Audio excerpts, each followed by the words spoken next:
श्रीराम समर्थ. श्री समर्थ चरित्रामृत भाग क्रमांक 25, शेवटचा भाग. समर्थांचे निर्याण. समर्थांनी वेणाबाईचा अंतकाळ जाणला. शिवराय कोणत्या दिवशी प्रयाण करतील हेही सांगितले. त्याचप्रमाणे आपल्याही निर्याणाचा दिवस त्यांनी ओळखला होता.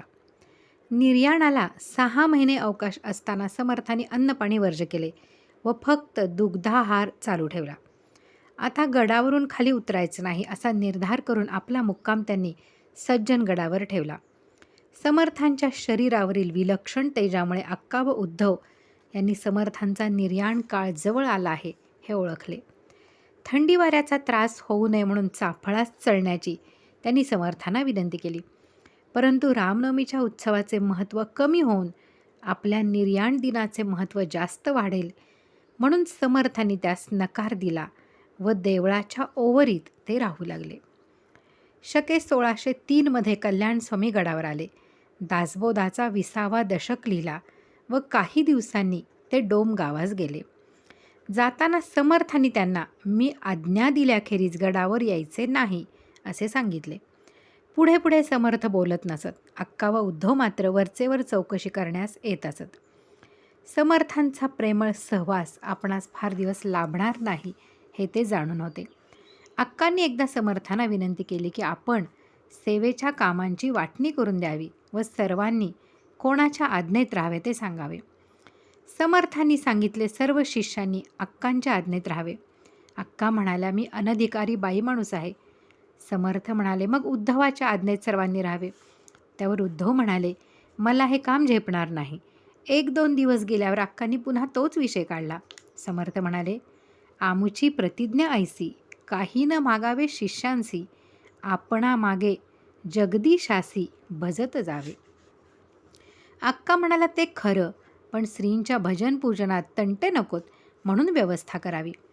समर्थांनी श्रेष्ठांच्या मुलांना बोलावून आणा म्हणून सांगितले. 7-8 दिवसांनी मुले आली नाहीत तेव्हा समर्थांनी मुले का आली नाहीत म्हणून विचारताच जामच्या आसपास दंगा चालू असल्याने जाता आले नाही असे दिवाकर गोसावी यांनी सांगितले. समर्थ म्हणाले ठीक आहे. आता तरी ती येऊ शकत नाहीत असे दिसते. पुढे त्यांना गडावर आणून त्यांच्या आज्ञेत सर्वांनी राहावे. श्री शिवराय परलोकवासी झाल्यापासून समर्थांना महाराष्ट्राचे काय होणार ही चिंता लागली होती. माघ शुद्ध षष्टीचा दिवस उजाडला. आपले इहलोकीचे वास्तव्य संपत आले आहे हे कोणाच्या लक्षात येते की नाही हे पाहण्यासाठी समर्थांनी सर्वांच्या समोर एक श्लोकार्थ म्हटला. रघुकुळ टिळकाचा वेधसन्निध आला तदुपरी भजनासी पाहिजे सांग केला. एवढे म्हणताच उद्धव म्हणाले अनुदिनी नवमी हे मानसी धरावी बहुत लगबगीने कार्यसिद्धी करावी. हे ऐकून समर्थांना आनंद झाला व शाब्बास उद्धवा असे म्हणून त्यांनी उद्धवाच्या पाठीवरून हात फिरवला. माघ वद्य पंचमीला तंजावरहून पंचरसी धातूंच्या श्री रघुपतीच्या मूर्ती आल्या. समर्थांनी त्या मूर्ती एका आंधळ्या कारागिरास दृष्टी देऊन करण्यास सांगितल्या होत्या. समर्थांनी मूर्तीच्या नेत्रावरील मेण दूर केले आणि मूर्तींचे अवलोकन करताच समर्थांना आनंद झाला.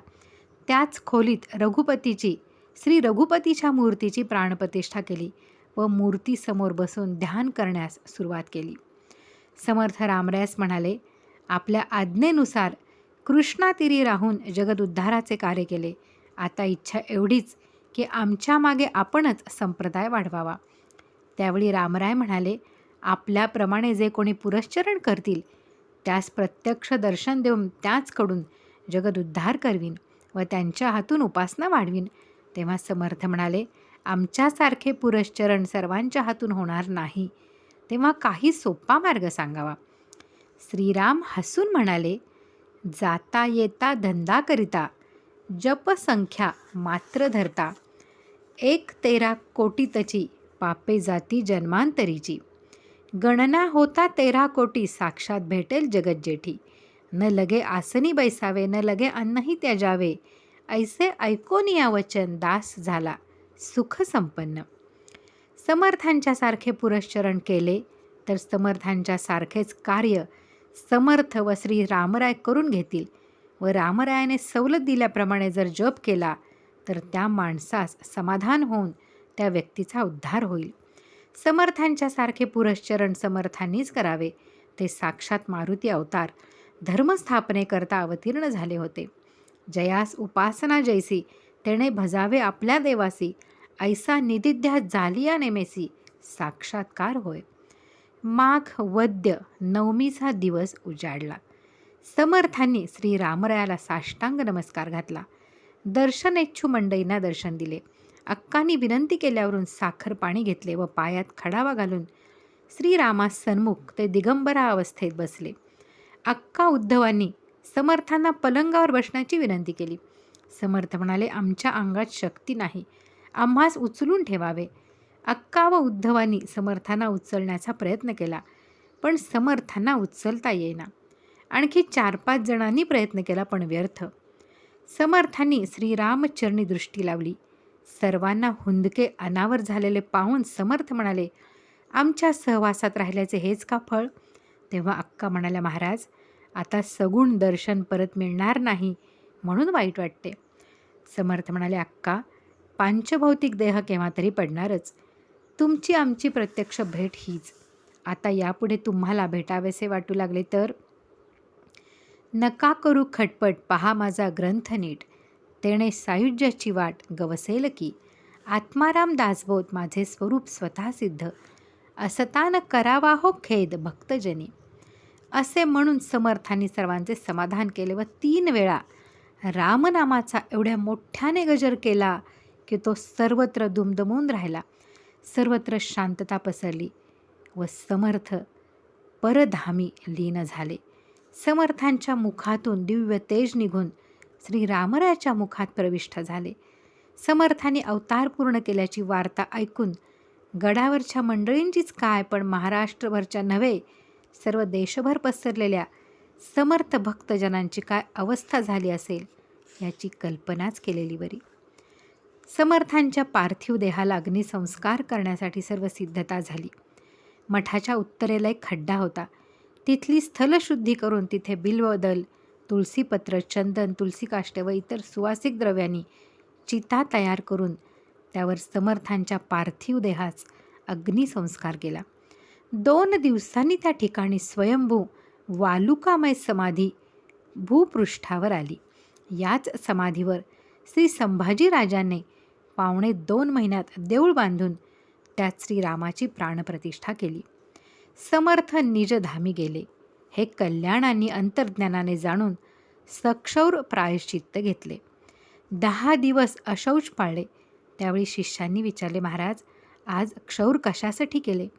योगीराज कल्याण म्हणाले, सद्गुरू समर्थ रामदास स्वामी निजधामी गेले म्हणून आज क्षौर केले आहे.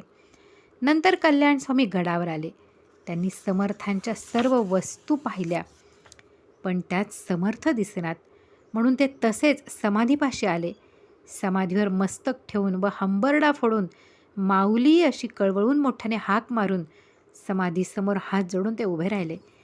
कल्याणाची आर्त हाक ऐकताच समर्थ समाधीमधून प्रकट झाले व कल्याणाला म्हणाले, बाळ कल्याणा, माझ्या देहावसानानंतर तुला किती दुःख होईल याची मला कल्पना होती, म्हणूनच मी तुला बोलावले नाही. माझी काया गेली खरे, परी मी आहे जगदाकारे.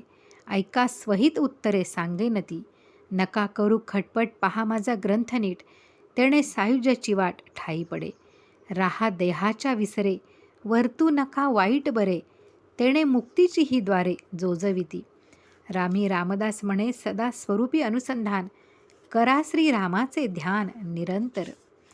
समर्थांनी कल्याणाचे पूर्ण समाधान केले व मानसपूजेच्या वेळी प्रत्यक्ष दर्शन देईन असा वर दिला. कल्याणाप्रमाणेच उद्धवांना व अक्कांना समर्थ मानसपूजेच्या वेळी प्रत्यक्ष दर्शन देत असत. कल्याणास प्रत्यक्ष दर्शन दिल्यानंतर समाधीला जी चीर पडली ती आजही याची प्रत्यक्ष साक्ष म्हणून दिसत आहे. ज्या संशोधकांना हे खोटे वाटत असेल त्यांनी प्रत्यक्ष योगीराज कल्याण झाल्याखेरीज समजणार नाही. त्रयोदशाक्षरी रामनाम मंत्र कसा करावा याबद्दल समर्थांनी सांगितलेला साधन मार्ग असा.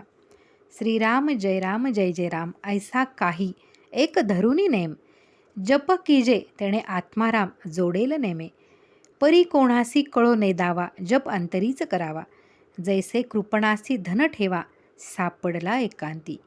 राम जपत्याचे चित्त पाहतो, जप करिता आळस येतो. विकल्प अंतरी प्रवेशतो, ढळेना मेरू जैसा. का प्रपंची होती अगाध, तेणे चित्त होय दुश्चित. देहासी आपदा होती अत्यंत, तरी रामासी विसंबो नये. जप नेमिला तो चुको नेदावा, त्या वेगळा सर्वदा स्मरावा. मळ त्यागीही न विसंबावा, कर्मठपणे करुनी. म्हणजे हृदयात अखंड रामाचे ध्यान असावे, पण तेथे माळ घेऊन जप करू नये. ऐसे अखंड नामस्मरावे, परी दुसऱ्यासी कळो नेदावे. ऐसा निधिध्यास जालिया राघवे, पाविजे तत्काळ. शिष्या सांगतो तुझ नेम, तो चिरे तुझा स्वधर्म.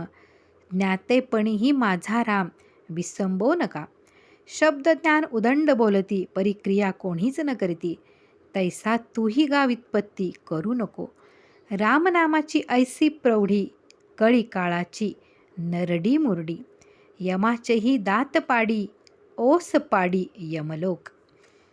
अशा रीतीने जर आपण रामरायाचा जप केला तर श्रीराम दर्शन नक्की होईल, यात शंका नाही.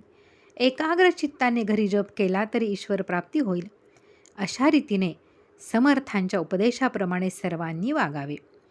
हे सचित्र गोष्टीरूप श्री समर्थ चरित्रामृत यथाशक्ती यथामती संग्रह करून श्री समर्थ चरणी अर्पण करीत आहे. जय जय रघुवीर समर्थ. सद्गुरु समर्थ रामदास स्वामी महाराज की जय. महारुद्र हनुमान की जय. श्रीराम समर्थ. या इथे आपले वाचनही संपूर्ण झालेले आहे. संपूर्ण वाचन समर्थ चरणी अर्पण. सद्गुरू श्री ब्रह्मचैतन्य महाराजांच्या चरणी अर्पण. श्रीराम जय राम जय जय राम.